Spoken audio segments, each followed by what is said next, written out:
गमन तव चरण कमलमिह मनसि लसतु मम नित्यम्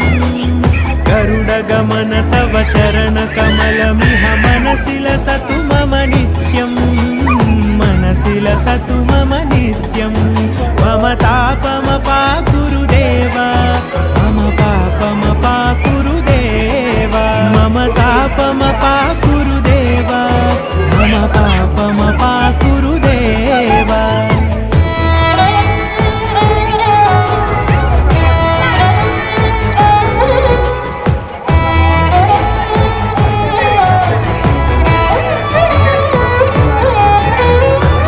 जनयन विधि नमुचि हरण मुख विबुध विनुत पद पद्मा जल जनयन विधि नमुचि हरण मुख विबुध विनुत पद पद्मा विबुध विनुत पद पद्मा